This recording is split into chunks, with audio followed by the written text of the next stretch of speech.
Always, sometimes, never.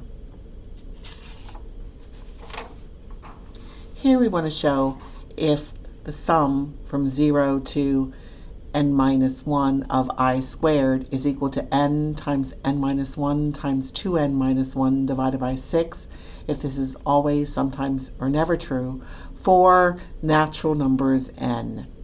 Now the reason we're proving this is because this sum might come up whenever we're trying to do a cost analysis for some of our algorithms, and so it's nice to know,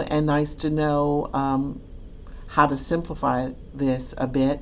Also, it's a nice example of an inductive argument. Why? Because we're trying to prove this for all natural numbers n, and so anytime we're trying to prove something for natural numbers, inductive arguments make sense. So, first, my proof is by induction. Again, I want to set the stage. So that means that I need to take care of the base case.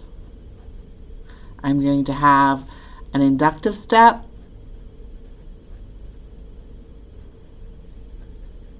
and if I can prove these steps, then I know by the principle of mathematical induction, my proof works. So in this case, it would be the sum from 0 to n minus 1 of I squared is n times n minus 1 times 2n minus 1 divided by 6.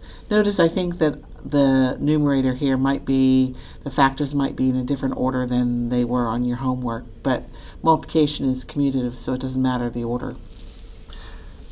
Let's see if we can do this. For the base case, we need to show it's true for the first natural number we want to deal with.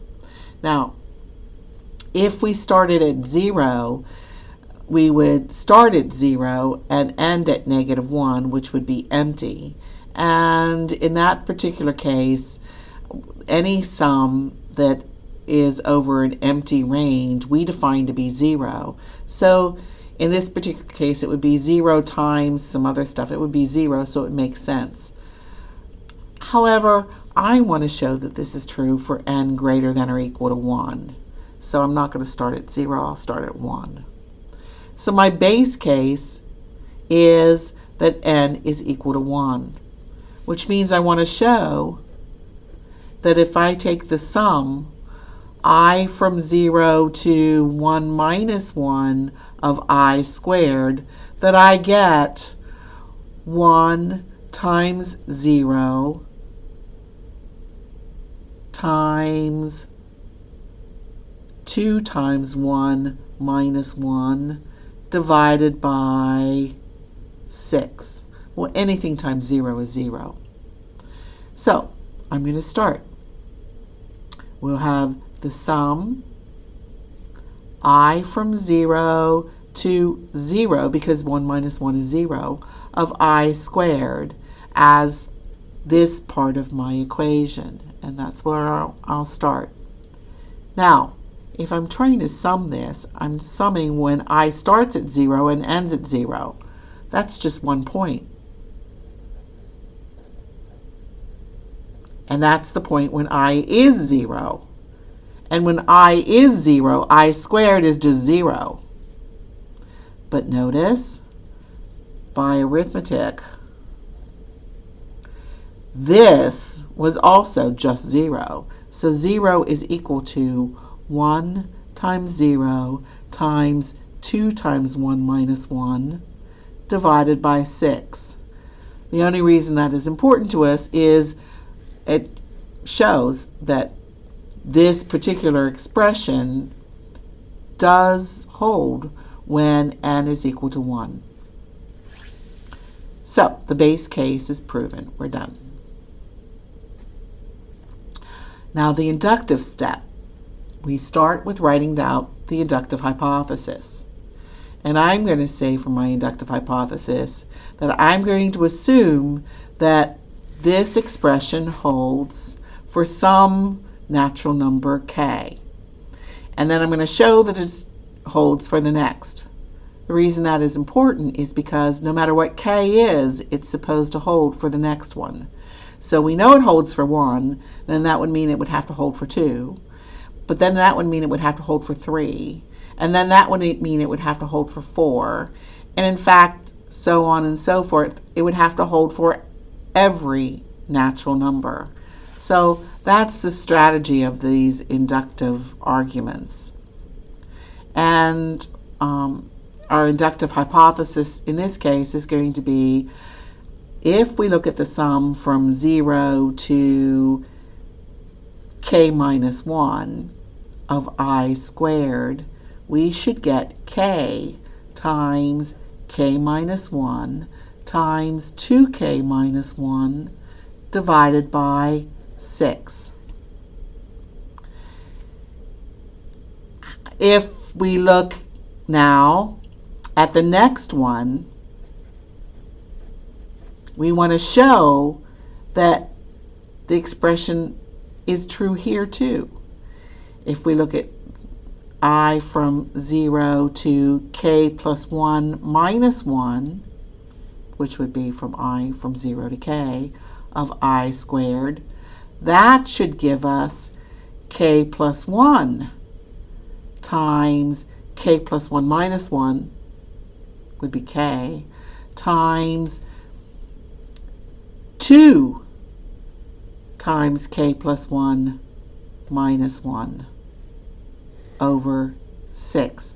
Of course, this last factor would be 2k plus 2 minus 1 is 2k plus 1. So this last factor is just going to be 2k plus 1. Again, for my proof, what I'll do is I'll start with the sum I from 0 to k of I squared. And as usual, I'm going to break it into pieces. I'm going to split off the last term.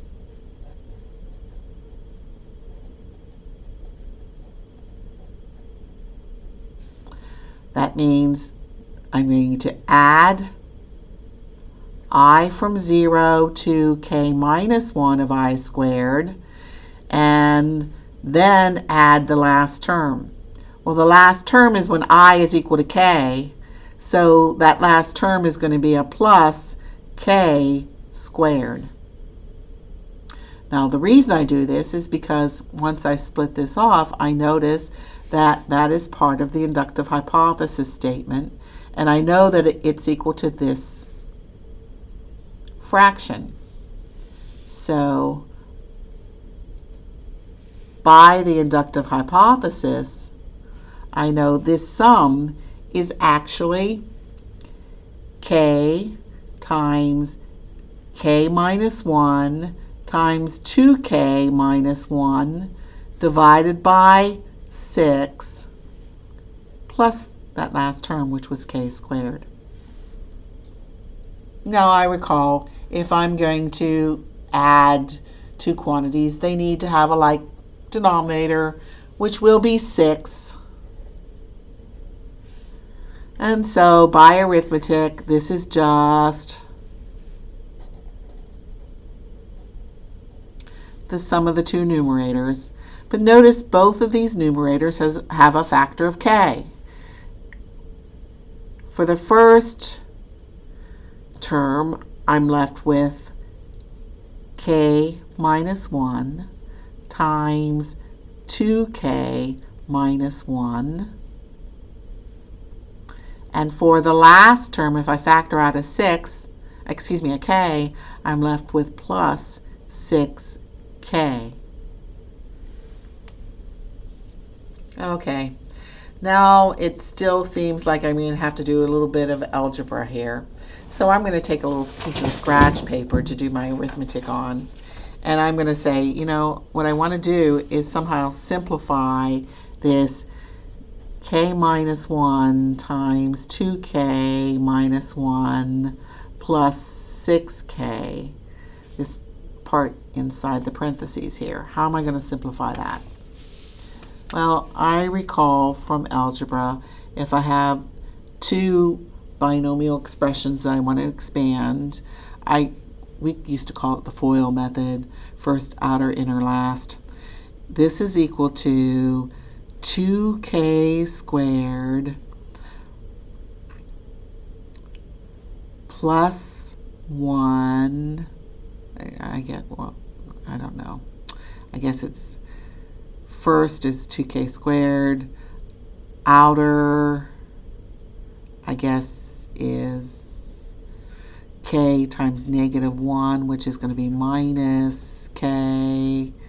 Inner is going to be minus 2k, and then last is going to be plus 1 plus 6k. Obviously, I usually don't use the FOIL method. But this is, when we simplify it, is 2k squared minus k minus 2k plus 6k is actually plus 3k. And then I have a plus 1. So this expression simplifies to 2k squared plus 3k plus 1. But, you know, I could factor this. It factors to k plus 1 times 2k plus 1. And so what I'm left with here is k times the quantity k plus 1 times 2k plus 1 over 6 by some algebra. I'll call it arithmetic. Wait a second. That is exactly what I wanted to prove. So, we're done.